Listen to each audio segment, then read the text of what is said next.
In a small, misty village nestled between ancient hills and dark forests, the legend of Stingy Jack was a tale often whispered in hushed tones by the flickering firelight. Jack, known for his cunning and deceit, was a man with a heart as black as coal and a thirst for mischief that knew no bounds.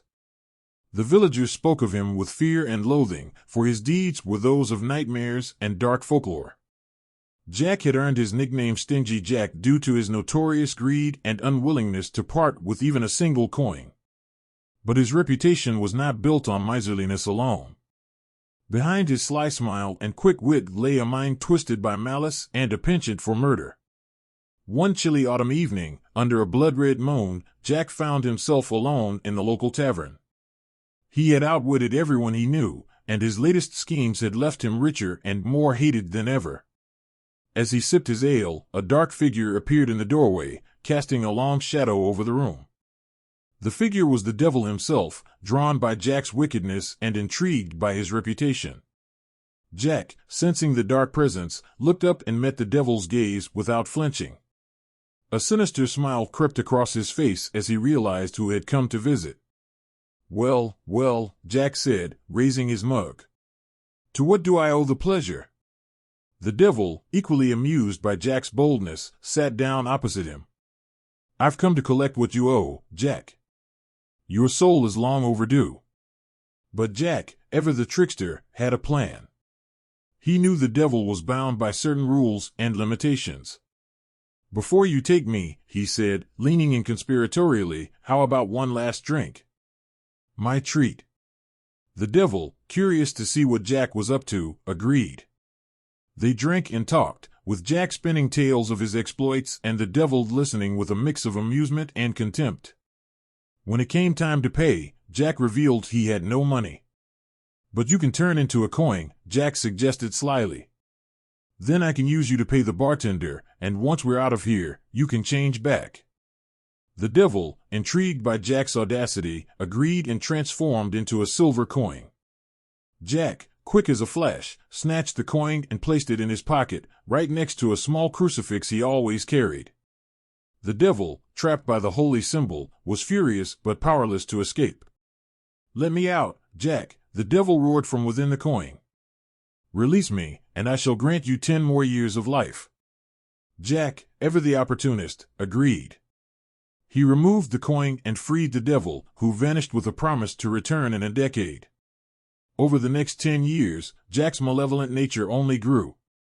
He cheated, stole, and murdered without remorse, always confident that his time was not yet up.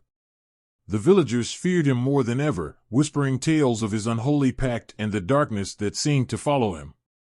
10 years passed, and true to his word, the devil returned. This time, Jack was less confident. He had enjoyed his extended life, but knew he couldn't outsmart the devil forever. Yet, he wasn't about to go quietly. "One last request," Jack pleaded, his voice dripping with false sincerity. "Could you fetch me an apple from that tree to ease my hunger before we go?" The devil, seeing no harm in this final request, agreed. He climbed the tree to retrieve an apple, and while he was up there, Jack quickly carved a cross into the tree's trunk, trapping the devil once again. Enraged, the devil demanded his release, but Jack was ready with another deal. "I will free you if you promise never to take my soul to hell." The devil, though infuriated, had no choice but to agree. Jack removed the cross, and the devil vanished, cursing Jack's name as he went. Years passed, and Jack continued his wicked ways, but as time wore on, his health began to fail. He grew old and frail, and the weight of his sins began to press heavily upon him. When he finally died, his soul left his body and wandered to the gates of heaven. But the gates remained firmly closed. "You are not welcome here, Jack," a voice boomed from the heavens. "Your life was one of greed, deceit, and murder. There is no place for you in heaven." Dejected, Jack turned and made his way to the gates of hell. Surely, he thought, the devil would take him in now. But as he approached, the devil appeared, a triumphant smirk on his face. "Remember our deal, Jack? You can never enter hell," the devil said, his eyes gleaming with satisfaction. "You are doomed to wander the earth for eternity, never finding rest, never finding peace. With a flick of his wrist, the devil tossed Jack a burning ember from the flames of hell. "Take this to light your way," he said mockingly. Jack placed the ember inside a hollowed-out turnip, creating a makeshift lantern. And so, Jack's spirit was condemned to roam the darkened lands, forever searching for a place to rest, but finding none. Years turned into centuries, and the legend of Stingy Jack grew. On dark, foggy nights, villagers claimed to see a flickering light wandering aimlessly through the countryside. They spoke of a ghostly figure holding a lantern, his face twisted in eternal torment. Jack's spirit, bound by the curse, continued his malevolent ways. He haunted the places he once terrorized, seeking revenge on those who crossed him.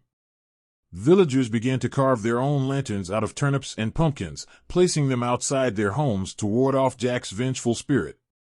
These lanterns, known as jack-o'-lanterns, became a symbol of protection against the darkness. One stormy night, a young man named Thomas was traveling through the village. He had heard the tales of Stingy Jack but dismissed them as mere superstition. As he made his way down the dark, winding road, he noticed a faint light flickering in the distance. Curious and unafraid, Thomas followed the light. It led him to an old, abandoned house at the edge of the village. The door creaked open, and the light beckoned him inside. Ignoring the warnings of his ancestors, Thomas stepped into the house, unaware of the danger that awaited him. The moment he crossed the threshold, the door slammed shut behind him.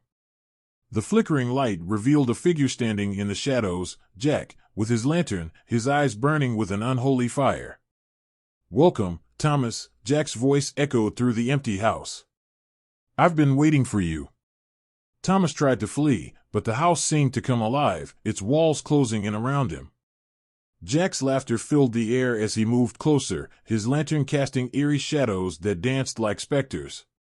"You should have heeded the warnings," Jack said, his voice dripping with malice. "Now, you will join me in my eternal torment." With a final, desperate scream, Thomas was engulfed by the darkness. His soul was trapped, forever bound to the cursed house, a new victim of Stingy Jack's malevolent spirit. The villagers, upon discovering Thomas's disappearance, were filled with dread. They knew the legend of Stingy Jack had claimed another soul. The warnings passed down through generations were not enough to save the foolhardy youth. From that day on, the villagers took extra precautions. They carved more jack-o'-lanterns and placed them around the village, hoping to keep Jack's spirit at bay. They told and retold the story of Stingy Jack, ensuring that no one would forget the dark fate that awaited those who crossed paths with the cursed soul. Yet, despite their efforts, the flickering light of Jack's lantern continued to appear on dark, stormy nights. His spirit, bound by the curse, roamed the land, searching for new victims to join him in his eternal torment. And so, the legend of Stingy Jack lived on, a chilling reminder of the darkness that lurks in the hearts of men and the eternal consequences of a life filled with greed, deceit, and murder.